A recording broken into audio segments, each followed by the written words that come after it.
नमस्कार, बहुत स्वागत है आप सबका। मैं हूं पुनीत पाठक और आप देख रहे हैं मेरा मध्य प्रदेश। सबसे पहले भोपाल चलते हैं, जहां मंत्री नरोत्तम मिश्रा एक प्रेस कॉन्फ्रेंस कर रहे हैं।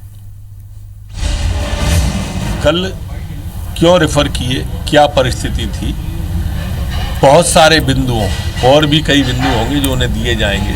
उनकी कल ही जांच करके कल ही रिपोर्ट देगा और अगर उसमें कोई दोषी पाया जाएगा तो वो भी निलंबित ही किया जाएगा। स्पष्ट रूप से सरकार की इच्छा, मुख्यमंत्री जी की इच्छा साफ है। कोरोना के प्रति कोई भी लापरवाही किसी की भी बर्दाश्त नहीं की जाएगी। जैसा मैंने पूर्व में भी कहा था, कल 237 केस हमारे नए आए और 238 डिस्चार्ज हुए। हिंदुस्तान के अंदर सबसे अच्छा डिस्चार्ज जो रेट है वो मध्य प्रदेश का आज 54% हो गया है। लगातार ठीक होने जा रहे हैं। डबलिंग रेट भी हमारी बढ़ के अब 24 हो गई है, 24 दिन वाली। रिकवरी की रेट भी बढ़ गई है, 54 हो गई है। देश की रिकवरी रेट 42 है और हमारी 54 है। ये तुलनात्मक रूप से मैं आपको बता रहा था।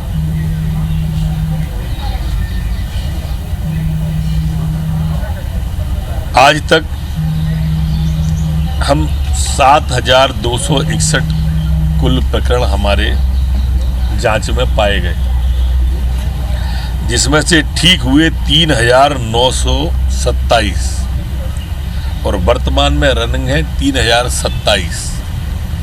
ये आप सबके ध्यान की वजह से रनिंग केस सिर्फ 3,000 ही हैं और 3,927 मतलब लगभग 4,000 हम उसको ठीक करके घर भेज चुके हैं। एक बार मैं फिर आपके माध्यम से दोहराना चाहूँगा, कोरोना से डरने की नहीं, सावधानी की ज़रूरत है। कोरोना से कोई डरे नहीं, घबराए नहीं। और जो लोग ठीक हुए हैं उनसे भी प्रार्थना कि वो अपने अनुभव का लाभ लोगों को बताएं। रोजगार के बारे में भी मैं एक बात कहना चाहूँगा कि श्रम सिद्धि अभियान जो माननीय मुख्यमंत्री जी ने जॉब कार्ड से शुरू किया था, ये 3,26,932 हो गए हैं। इसमें स्किल जो मजदूर बाहर से लौटे हैं उनकी अलग से अब बातचीत के द्वारा छटनी की जा रही है और वो सभी जो हमारे भाई हैं मजदूर, उन सबको प्रदेश में ही स्किल के हिसाब से जॉब देने का चलेगा। एक आपके माध्यम से प्रदेश में भाई सभी सीओ तक मैं ये संदेश पहुंचाना चाहता हूं कि मनरेगा के काम में मशीन न चले गलती से भी, और अगर चलेगी तो FIR ही होगी। इसलिए इस बात का ध्यान रखा जाए कि मनरेगा में मशीन का उपयोग न हो। हनुमना की शिकायत आई थी, शिकायत में जांच के लिए कल व्यक्ति जा रहे हैं और अगर वो वास्तविकता पाई गई हनुमना की तो कल ही सस्पेंड किया जाएगा। ये भी ध्यान रहे, क्योंकि हमारी और सरकार की, मुख्यमंत्री जी की प्राथमिकता समझ लें।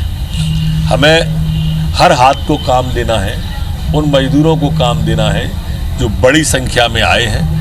और इसलिए जो काम खोले गए हैं लाखों में, वो इसलिए खोले गए हैं कि हमारे मजदूरों के हाथों को काम मिले। 23.5 लाख मजदूर अभी हमारे इसमें लगे हुए हैं और अगर इस काम में कोई छेड़छाड़ होती है, मशीन वगैरह में कोई बुवाली होती है, तो इस पर FIR ही होगी। गेहूं खरीदी की जैसा आपको बताया था, आज 27 तारीख तक 15,17,000 किसानों से 118 लाख मैट्रिक टन गेहूं आज तक खरीदा गया है, जो अपने आप में एक रिकॉर्ड है और पिछले साल से दुगना है। ये मुख्यमंत्री जी के प्रति विश्वास जताते हैं। कल 26 तारीख को एक ही दिन में 17,200 किसानों से 2,34,000 टन गेहूं खरीदा, ये भी रिकॉर्ड है। कुल खरीदे गए गेहूं में से 101 लाख मैट्रिक टन गेहूं गोदामों में, मतलब 1,01,00,000 टन गेहूं गोदामों में सुरक्षित पहुंच गया है, जो कि 86% होता है। ये मैं रोज इसलिए भी खोलता हूँ कि कहीं बारिश आई और आप लोगों ने शुरू कर दिया या पूरा गेहूं भीज गया, तो 86% हमारा गोदाम में पहुंच गया है और हमारी कोशिश है कि उसे पूरा पहुंचा दें। उपार्जित गेहूं, खरीदे गए गेहूं का लगभग 16,000 करोड़ रुपया हमने का भुगतान 12,50,000 किसानों के खाते में पहुंचा दिया गया है। एक बात और मैं आपके माध्यम से कहना चाहूँगा कि अब जो प्रवासी मजदूर थे, आज से उनकी संख्या तेजी से घटना प्रारंभ हो गई है। ऐसा नहीं मध्य प्रदेश के ही और सब जगह के भी। आज भी हमारे बॉर्डर पे जो मजदूर है, वो बॉर्डर के मजदूर 4-5 हज़ार ही आए हैं। मतलब प्रतिदिन 2-3 हज़ार की कमी उनमें परिलक्षित हो रही है, जो अच्छा संकेत है। लेकिन अच्छी बात यह कि हमने अपने मजदूरों का पूरा ध्यान रखा।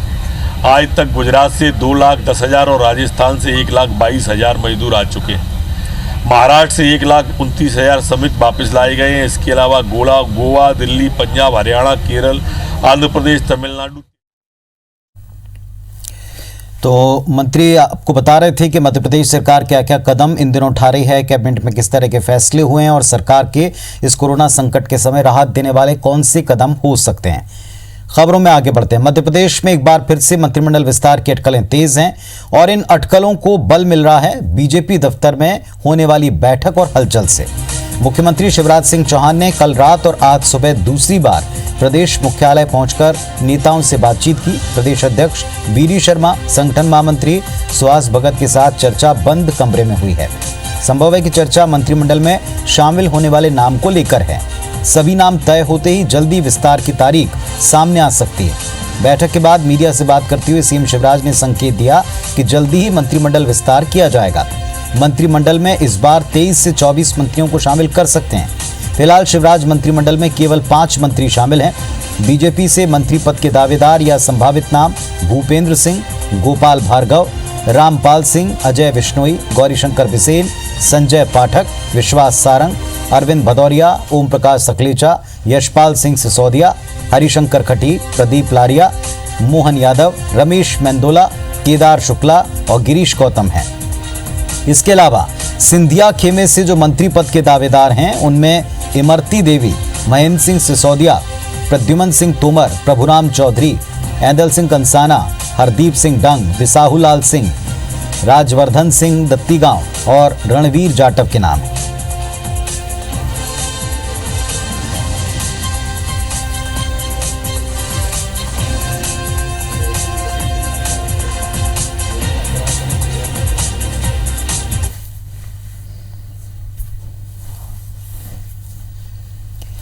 तो मंत्रिमंडल विस्तार की अटकलें अभी नहीं कभी कई बार सामने आती रहीं, तारीखें आगे बढ़ती रहीं, लेकिन अब की बार मुख्यमंत्री भी कह रहे हैं कि ये तारीख जो है 31 से पहले सामने आ सकती है। इसी पर है आज रात 8:30 बजे हमारी खास पेशकश मंत्रिमंडल विस्तार, सीएम की चुनौतियां हजार।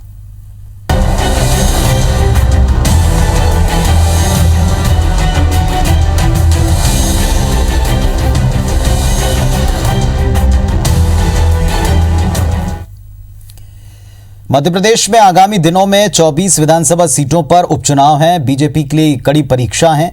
बीजेपी की ओर से तय है कि कांग्रेस का हाथ छोड़ बीजेपी का दामन थामने वाले सिंधिया समर्थक सभी 22 पूर्व विधायक उपचुनाव लड़ेंगे। अब सवाल ये उठता है कि कल तक कांग्रेस में रहते हुए नेता जिनके खिलाफ चुनाव लड़ते आए, क्या बीजेपी में आने के बाद वो नेता और उनके समर्थक साथ देंगे? सिंधिया समर्थक पूर्व विधायकों की सबसे बड़ी चुनौती बीजेपी नेताओं से समन्वय बैठाने की है, खास तौर पर ग्वालियर चंबल की 16 सीटों पर। सवाल ये उठता है कि बीजेपी से पिछला चुनाव लड़े नेता क्या सिंधिया समर्थक जो अब उनके साथी बन चुके हैं उसका विरोध नहीं करेंगे? इन सभी चुनौतियों का बीजेपी को सामना करना पड़ सकता है और कांग्रेस इस बात से संतोष व्यक्त कर रही है कि जनता और पार्टी, विरोधी पार्टी दोनों को इससे काफी दिक्कत होगी। भारतीय जनता पार्टी में जो लोग पहुंचे हैं, जनता इनके खिलाफ उद्दलित है और इनकी पार्टी के जो पुराने लीडर हैं वो निश्चित तौर पर इनके खिलाफ जाने के लिए तत्पर हैं और तैयार बैठे हैं। कांग्रेस प्रचंड बहुमत से जीतने वाली और वरिष्ठ नेतृत्व जिस भी कार्यकर्ता के नाम पर अंतिम मोहर लगा के उम्मीदवार के रूप में हारेगा उसे जिताने के लिए भारतीय जनता पार्टी का हर एक कार्यकर्ता एक महायज्ञ छेड़ेगा जिसमें सबकी आहुति सुनिश्चित होगी। ना यहाँ का जो उपचुनाव है वो बहुत ही अनसर्टेन है। अब उसमें पता नहीं कि क्या होगा, क्योंकि इनके बीच में संतुलन स्थापित करना इसलिए भी कठिन काम है क्योंकि ये व्यक्तिगत तौर पर एक दूसरे के खिलाफ रहे हैं।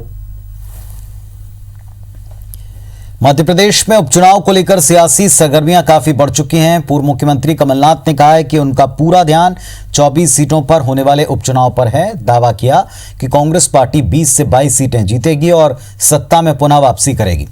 पूर्व सीएम कमलनाथ ने बीजेपी का दामन थामने वाले ज्योतिरादित्य सिंधिया और उनके साथियों पर भी निशाना साधा। उन्होंने कहा कि सिंधिया ने जो कुछ किया उसका जवाब प्रदेश की जनता उनको देगी। कमलनाथ ने शिवराज मंत्रिमंडल विस्तार को लेकर कवायद पर तंज भी कसा। कहा कि 1 महीने में बड़ी मुश्किल से 5 लोगों का एक मंत्रिमंडल बन पाया।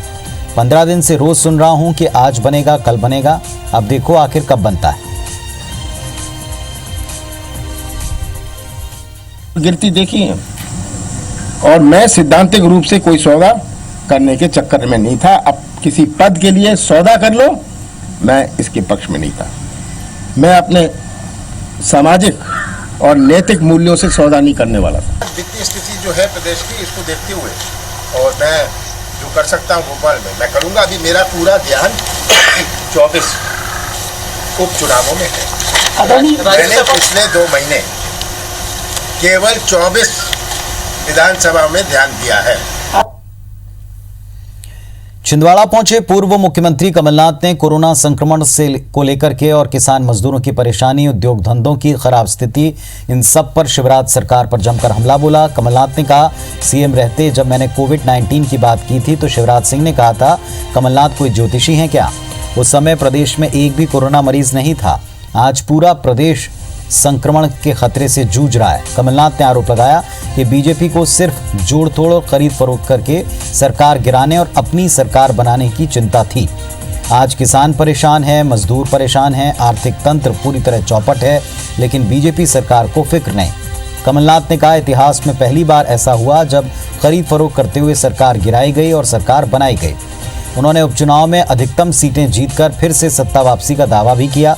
कहा कि वो लॉकडाउन का पालन कर रहे थे और जैसे ही इसमें ढील मिली वो छिंदवाड़ा लौटे हैं। पोस्टर पॉलिटिक्स पर कहा कि छिंदवाड़ा जिले में घटिया राजनीति का कोई स्थान नहीं। आज हमारी फसल की सब्जी की फसल चौपट हुई।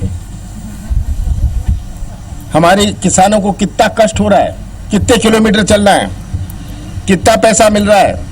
मक्का का भाव 1000 रुपए पहुंच गया है, 1100 रुपए पहुंच गया है। इसकी कोई योजना नहीं। 24 से लॉकडाउन हुआ, मैं भोपाल में था। मैं उल्लंघन कोई नियम का नहीं करना चाहता था।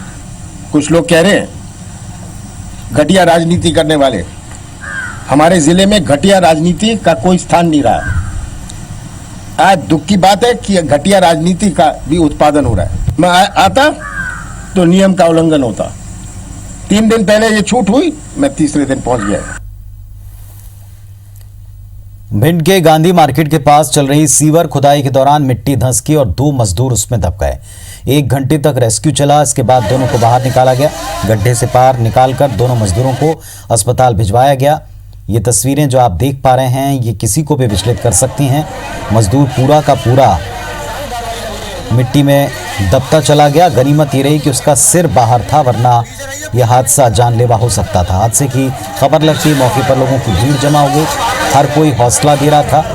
बता दें आपको, लॉकडाउन से पहले भी 2 बार सीवर की खुदाई के दौरान मिट्टी धंस चुकी है, जिसमें एक मजदूर की मौत हुई। इसके बावजूद खुदाई कार्य में लगे मजदूरों की सुरक्षा की अनदेखी बार बार होती है।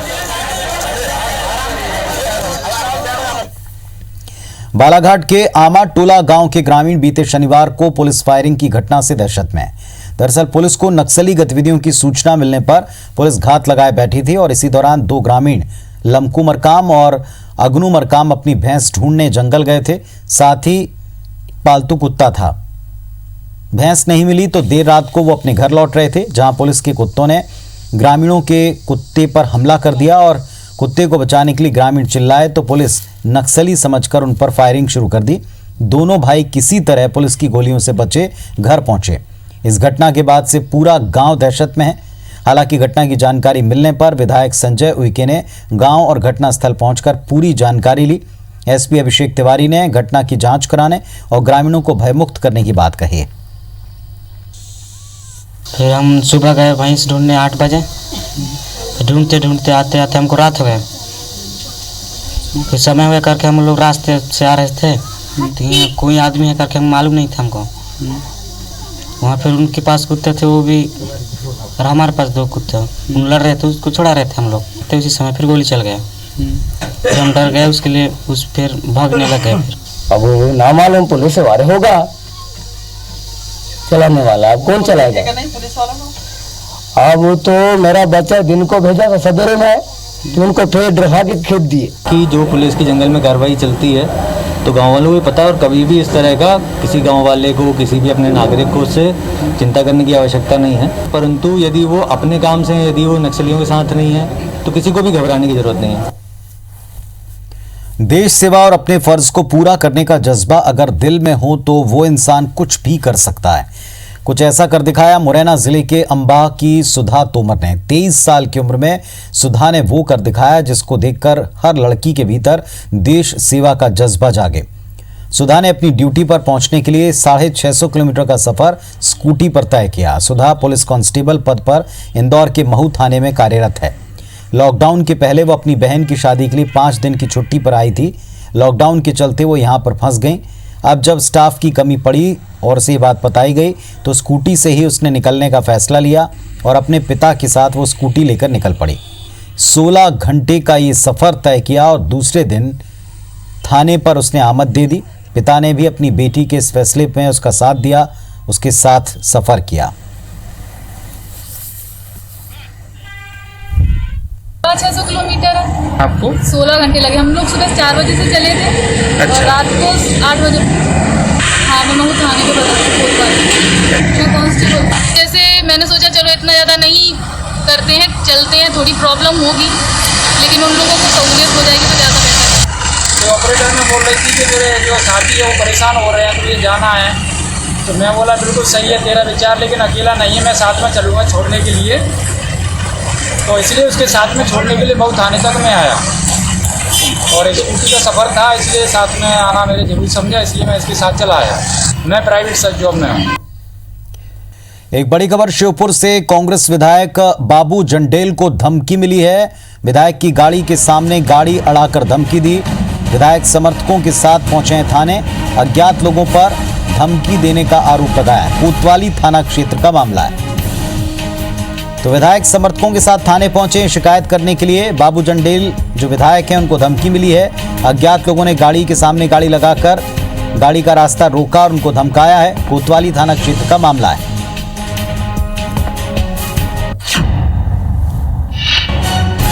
स्वदेश भारद्वाज हमारे सहयोगी जुड़ गए हमारे साथ। जी स्वदेश, बताएं क्या हुआ है?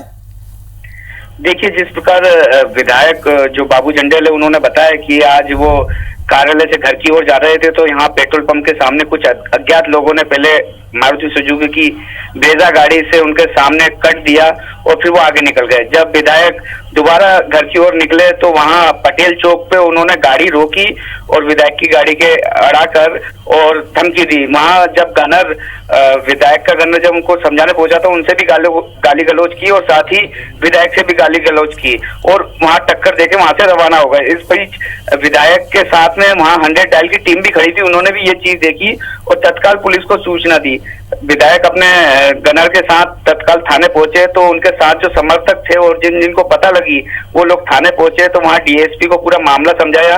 डीएसपी ने तत्काल उस गाड़ी को पकड़ लिया है, लेकिन युवक गाड़ी छोड़ के फरार हो गए हैं। और दूसरी बात ये बात बताई जा रही है कि शहर की ही गाड़ी है, ब्रेजा गाड़ी, और विधायक का कहना है कि किसी नेता के इशारे पे ये किया गया है। यहाँ तक कि गोली मारने और जान से मारने की धमकी भी दी गई है। शुक्रिया आपका स्वदेश इस पूरी जानकारी के लिए। तो किसने धमकी दी फिलहाल पता नहीं चला, लेकिन पुलिस पता लगा रही है।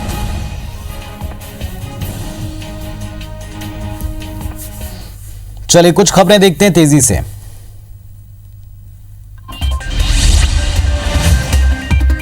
कांग्रेस विधायक बनवारी लाल के निधन के बाद खाली हुई मुरैना जौरा विधानसभा सीट पर उपचुनाव होना है। अब सिंधिया के बीजेपी में शामिल होने के बाद हालात बदल गए हैं। ऐसे में बीजेपी को इस सीट पर टिकट तय करने में दिक्कत आ रही है। अगर वो बनवारी लाल के बेटे को टिकट देती है, पूर्व विधायक सूबेदार सिंह रजौदा की नाराजगी का खतरा है। सागर की सुर्खी विधानसभा सीट पर होने वाले उपचुनाव में मंत्री गोविंद सिंह राजपूत की मुश्किलें बढ़ सकती हैं। कांग्रेस का हाथ छोड़कर बीजेपी का दामन थामने वाले गोविंद सिंह राजपूत यहां से बीजेपी के संभावित प्रत्याशी हैं। लेकिन जिन नेताओं ने गोविंद सिंह राजपूत से शिकस्त खाई, वो अपने चुनाव क्षेत्र में अपनी पार्टी के प्रत्याशी के रूप में गोविंद सिंह राजपूत को स्वीकार करने तैयार नहीं है। मध्य प्रदेश में आगामी उपचुनाव को लेकर कांग्रेस बड़ा अभियान शुरू करने वाली है। 28 मई को मध्य प्रदेश के जिला कांग्रेस की इकाइयों से लेकर तमाम विधायक, सांसद, बूथ स्तर तक के कार्यकर्ता गरीबों, श्रमिकों, आम लोगों के बीच पहुंचेंगे। वीडियो जारी कर जनता की आवाज सरकार तक पहुंचाएंगे।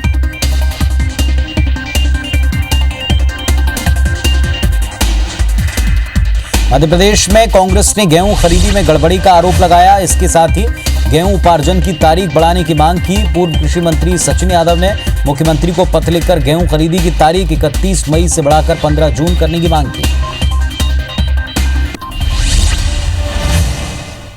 तो इस बुलेटिन में फिलहाल इतना ही। नमस्कार।